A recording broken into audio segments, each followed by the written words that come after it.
Start.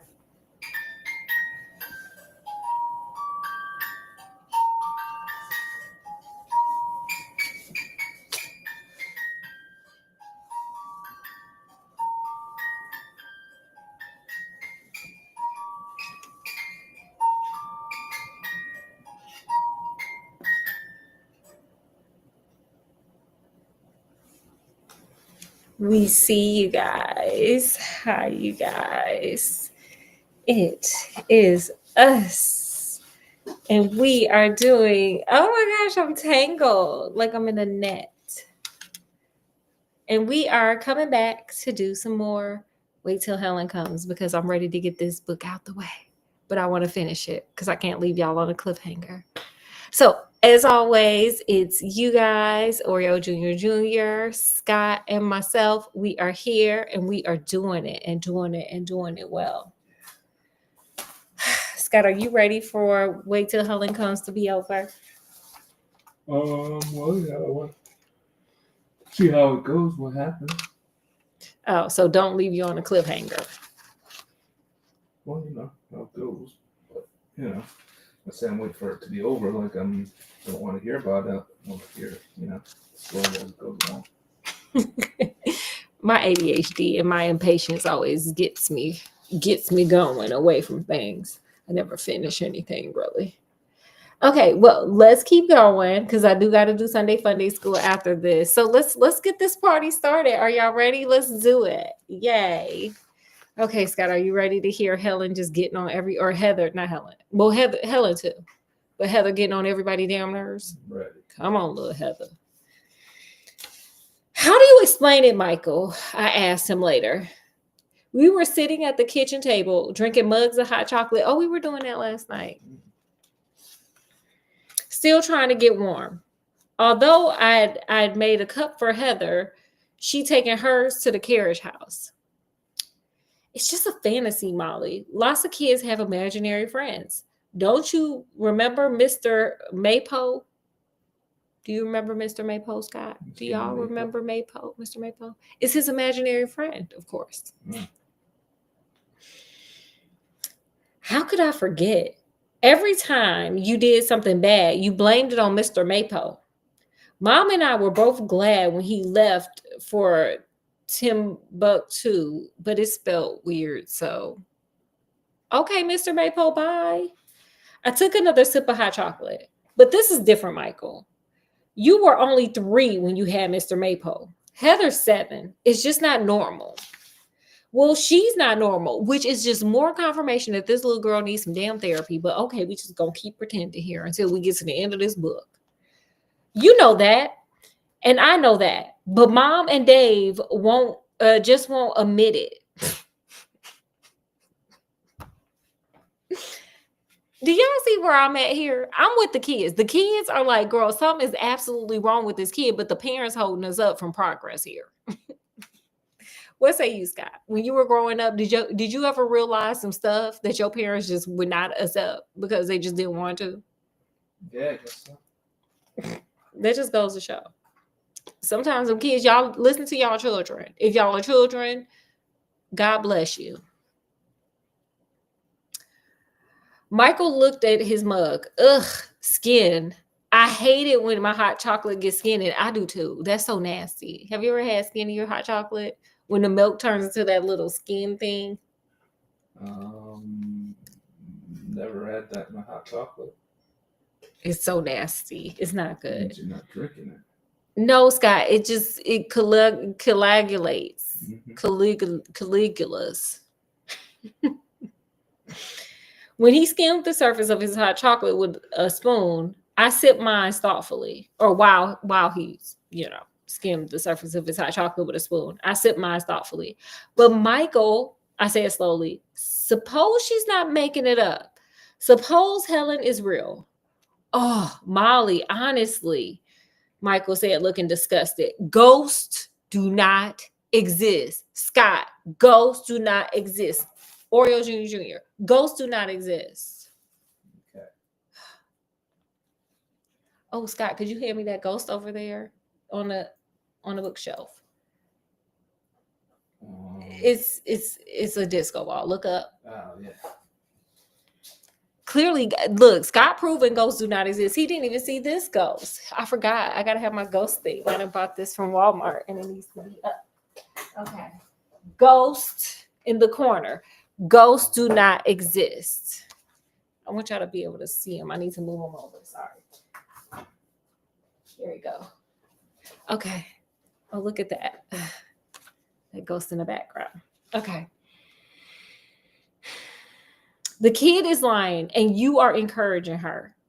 Can't you see?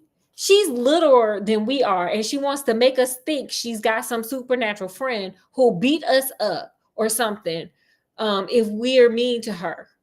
It's so obvious. Any idiot should be able to figure it out. Okay, girl, he calling you stupid.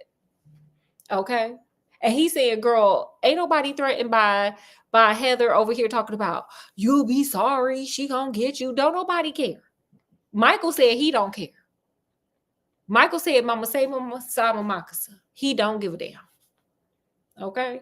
Good on Michael. Thanks a lot. I felt my face turn red. Yeah, girl, he called you stupid. I'm not an idiot.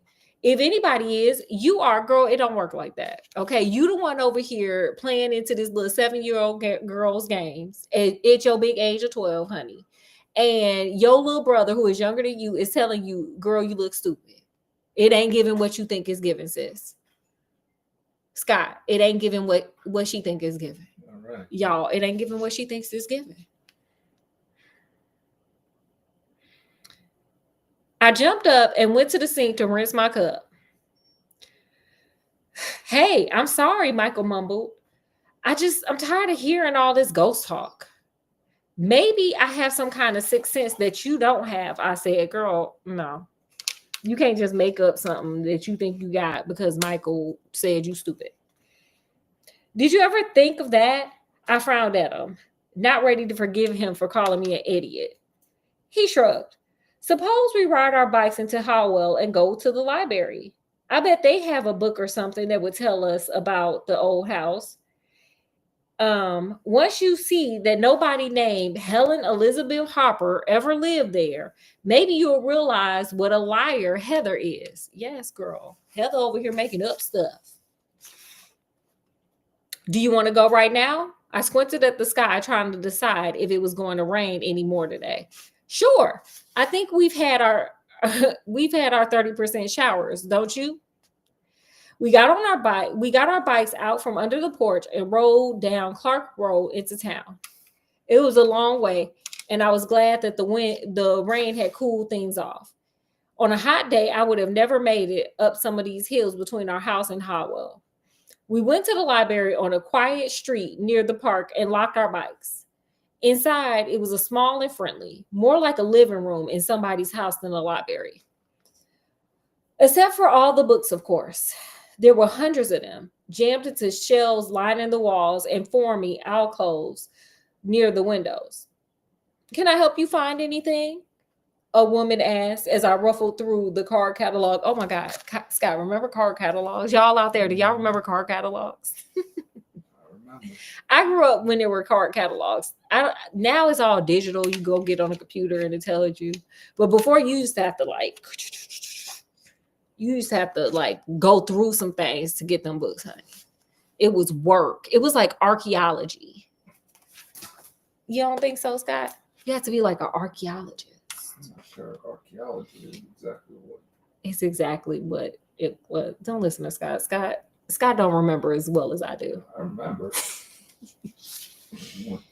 Digging up. Fossils. Some of them card catalogs, some of them cars were fossils. I hope so, Michael smiled up at her. My sister and I just moved into the old church out on Clark Road. And when we were out in the woods today, we found the ruins of an old house. It looked like it burned down a long time ago. We were just wondering if you had any information about it. Oh, yes, the librarian smiled. I know what house you mean. She led us to a row of file cabinets at the back of the room. We have several files on historical homes in and around Howell, she said, flickering through the folders in one of the drawers. Is this the house? She laid a paper clipping down on the table where we could see it. It burned down about 100 years ago. A terrible fire, she murmured, pointing to a blurred photograph of the house by the pond. One of our local historians wrote this article several years ago. Setting the clippings aside before I had a chance to read it, she produced an old photograph. Here is the house before it burned, she said. Isn't it lovely? Sound like Stevie Wonder. Yeah. I nodded. In the picture, I saw a big stone house standing on a hill with a line spreading down to the pond.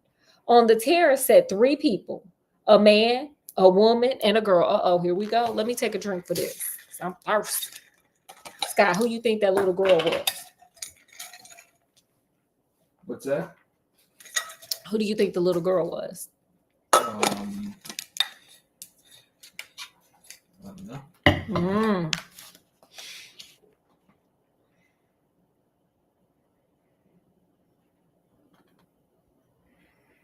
The man and the woman sat close together, their hands clasped, but the little girl sat apart, her face turned away. I stared at it, wishing the people were bigger and easier to see. This is Mr. and Mrs. Miller, the library said, pointing to the man. Michael nudged me, and I smiled, relieved that their name was Miller, not Harper. But the librarian wasn't finished. And this, she said, she went on, her finger lingering on the girl, Mrs. Miller's daughter, Helen. Uh-oh, girl. Helen? I stared into the woman's face, my heart a-thumping. She nodded and turned the picture over. Someone had written in a spidery, old-fashioned hand, Mabel, Robert, and Mabel's girl, Helen, taken in 1886 at the Harper House. Wait, what was Heather's last name? Helen's last name? Supposed to be, was it Harper? Harper. Yeah. Oh, girl. All we need is the Elizabeth, and it's a wrap. How Heather know that? That little girl's psychic. I wonder if she got the winning lottery numbers, though.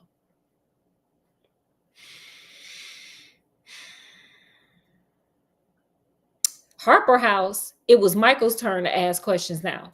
I was sure I couldn't have said a word if my life depended on it. Are you certain that's what it's called? Why, of course. It's written right here. The librarian looked at the writing again, as if she were double checking.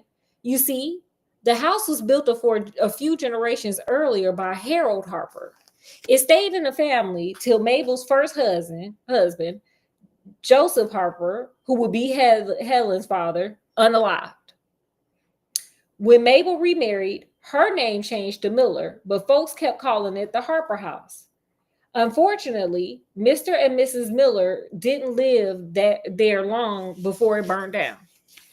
They were caught in the fire. Michael leaned across the table towards the librarian, his eyes big behind his glasses. In the silence following his question, I could hear a fly buzzing against the window behind me. Girl, was that necessary to put that in there? Girl, just cut the suspense. Let's get here. Yes, the whole family was unalive. The librarian pushed the old newspaper clipping across the table towards us.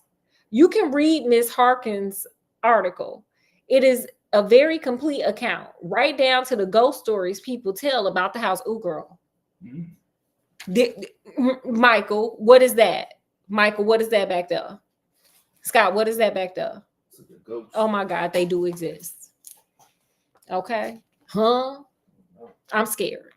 Oh, girl, my heart is pounding. It's pounding so much. I got to see how many pages we got left. Okay, here we go.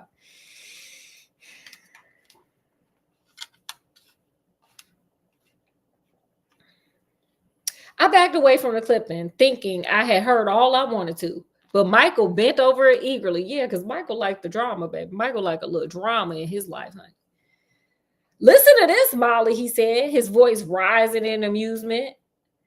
Mr. and Mrs. Miller's bodies were never found. They must be buried somewhere under the wreckage. No wonder people think the place is haunted. I stared at him, feeling the hairs on the back of my neck quiver. What about Helen? I whispered. What happened to her? Because my girl shook us. Wait, sorry, there's a hair. Oh, girl, I'm messing up. Y'all don't see nothing. I'm messing up my costumes. Ooh. I'm still a TikTok rabbit.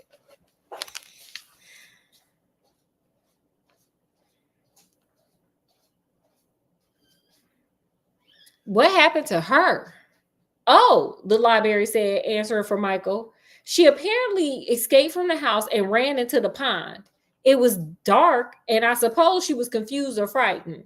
At any rate, she drowned.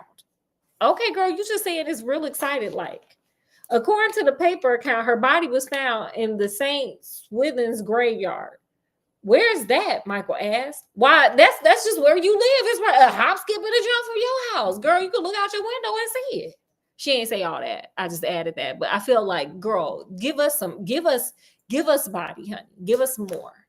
Give us a little more. Make us feel it. Surely you've noticed a little burial ground behind the church. As Michael nodded, I told her about the tombstone under the oak tree.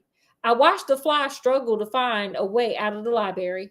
I wanted to find and escape too. Girl, it's time for you to go back to regular New York, girl. Y'all done moved in the woods and maybe it's turning into something scurry. But every word I heard confirmed my fear that Heather had somehow aligned herself with a ghost. What I wasn't sure of was the danger. Was Helen as wicked as Heather made her out to be? Or was she merely a lost child looking for someone to love her? Girl, she is unalive. She's a ghost, baby. I don't think ghosts are looking for love. No. You think they are? I don't know. Why don't ghosts need love too? How they gonna love somebody and they ain't got no physical form? Why they have to have physical form to love somebody? Scott, you getting too deep. Let's finish. Edging a little close to the librarian, I said, what kind of ghost stories do people tell about the Harper house? It's all in the clipping, she said a little impatiently, flicking her nails at the article, which Michael was still reading. But if I remember correctly, people claim the child's ghost hunts the graveyard and the pond. A frown crossed her face. They actually believe the poor girl is responsible for some of the drownings in the pond. You're right. Uh-oh. Okay, Heather. Keep popping off, Heather, because, hey, it ain't us. It ain't Michael and Molly she won't, baby. It might be you. You wait till Helen comes. You'll be sorry.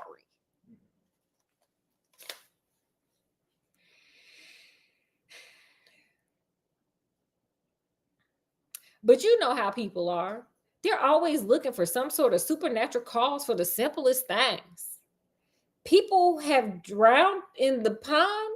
I thought of Heather standing at the water's edge in the pouring rain. The library nodded. It's a pretty place, and it's tempting on a hot day.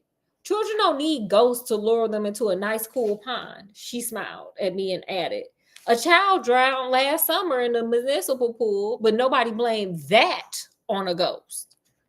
Girl, is y'all pool haunted? Did Helen go out to that pool before she got burnt up or whatever happened? In other words, Michael said, you don't believe the stories. From his tone of voice, I could tell he was looking for an ally. She smiled and shook her head. I have picnicked by Harper Pond many times, and I have seen a thing but birds and butterflies. And I've never seen a thing but birds and butterflies. Sorry, y'all. As she began gathering up the pieces or the papers on the table, she paused and gazed at the picture of the Millers and Helen sitting on the porch, innocent of the terrible events that would soon destroy them. Nevertheless, it was certainly a tragedy, wasn't it? Girl, yes, it was. Ooh, girl. The biggest tragedy is that Heather and Helen are linking up forces, okay? It's like a unmedicated, undiagnosed Power Ranger alliance or something. Oh, God. As soon as Michael and I were outside, I turned to him. Well, what do you have to say now? He shoved his glasses into place on his nose and frowned. Heather must have talked to somebody, Molly. The last time Mr. Simmons came to mow the graveyard, He must have told her about the Harper house. But Michael, he doesn't even know Helen's grave. He didn't even know Heather's grave was there. He couldn't have told her what those initials stood for. Michael stood or shook his head and began to pedal his bike down the street towards home. She made it all up somehow, he yelled back at me. I know it's not a ghost, Molly. It's just not possible. Wait for me, Michael, I shouted, pumping hard. Don't go so fast, girl. You are always behind. Molly needs some help. You always behind. You always scared. Like, girl, just go in your room, close the door, and read your book and listen to your earphones, honey. Go find a summer babysitting job. You 12. Instead of watching over Heather, go ahead and get paid for your job for babysitting. Girl, I will put flyers all the way out there. I would not be sitting there with my family and this child who needs to clearly be probably medicated and she needs a therapist dealing with her and her ghost. Girl, no. You could be getting paid to watch people's children and not deal with a ghost. Just saying. He slowed down and let me catch up, but I could tell he didn't want to talk about the Harper house or Helen. The little wheels in his brain were spinning round and round, trying frantically to come up with a rational solution. I had a feeling that he was just as scared as I was, maybe even more scared because science didn't have an explanation for something like Helen. All of a sudden, Michael slowed to a stop beside a road sign, almost hidden by the honeysuckle climbing over it. Look, Molly, this is Harper House Road. He pointed at a narrow dirt road curving up out of sight over the hill. Let's see where it goes, girl. Remember I told y'all, and I don't know which episode it was in, about the Oprah show I watched where they said humans are the only animal that run towards danger. Here we go. This is us right here, running towards danger. Like, why are we going into the, like, girl, didn't we just discover there were ghost stories and stuff?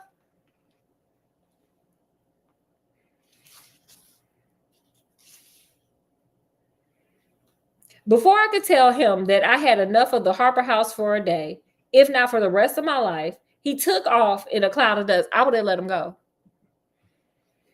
Not wanting to ride home alone, I followed him, hoping the hill wouldn't be too steep for me.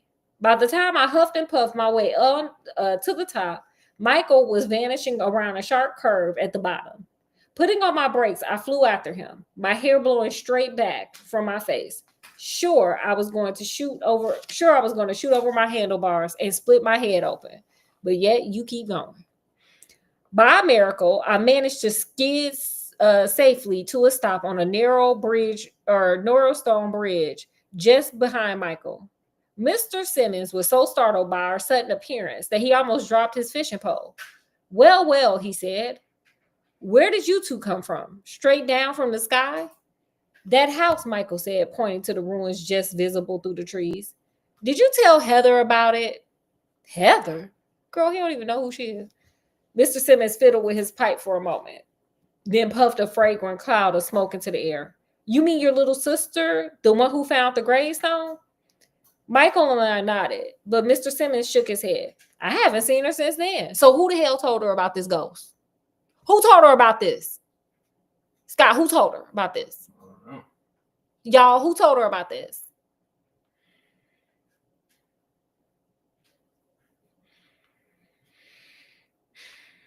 And why would I have told her about the Harper house? It ought to be torn down, if you ask me. It's a haven for all sorts of going on. A disgrace to the town of Howell. No place for a child to play, that's for sure. I looked at Michael, his eyes shifting away from mine. From the frown on his face, I knew he was struggling to invent a new theory to explain Heather's knowing so much about Helen. Turning to Mr. Simmons, I asked him if he knew the Harper house was haunted. Who told you that, he asked. The lady at the library, Michael answered. She showed us some old newspaper articles. Using his scornful science voice, he told Mr. Simmons what the librarian had said. Miss Williams told you all that? Mr. Simmons laughed and shook his head. She ought to have more sense. A grown woman scaring kids with ghost stories. Michael frowned at Mr. Simmons. She didn't scare me. I don't believe in that kind of stuff. Jerking his head towards me, he added, she's the one who's scared to death of Helen. I don't know which one's worse, her or Heather. Girl, both. You're just fooling yourself, Michael. Gripping the handlebars of my bike, I leaned towards him, angry that he made me look foolish in front of Mr. Simmons. Helen is every bit as real as you are. Girl, how you know? And you know it. Mr. Simmons looked from me to Michael and then back to me. Pausing to fiddle with his pipe, he said, ghost or no ghost, you kids stay away from the Harper house. The walls are about to cave in, and at least 3 children have drowned in a pond. Like, girl, how many kids just, why are you, who is just going over to this abandoned house first and foremost? And then who is just going into the little pond? Like, the first time I would have been like, okay, we ain't going by that pond no more. But there were 2 additional people that went on out to the pond. Oh, yeah, I forgot Helen. Girl, okay. Oh, Lord.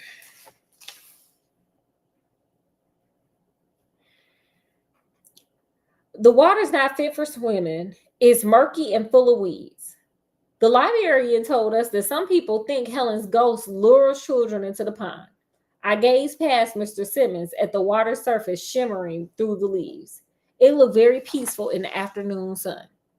Well, now, I don't know about that, Mr. Simmons said, but I do know a girl drowned 3 years ago. She was one of those lonely little creatures. No friends, nobody who seemed to care much about her. You know the kind. What? Why you chuckle, Scott? Why is that funny? I don't know. It's just funny. The poor child didn't have nobody, and so she met a ghost, and the ghost was like, girl, come on in this pond with me, girl. We could go swimming. And that's sad. If y'all kids are lonely, give them some attention. Do something with them. Take them shopping. That's what I would do with my child. I would take her shopping. Take your children shopping. Or to the zoo, or I don't know. Show them my video. I'll keep them entertained. Anyway. Well, she disappeared one day, and this is where they finally found her. He gestured through the trees into the glittering water. 10 feet under, he added, and all tangled up in weeds. I hope to never see anything that sad again.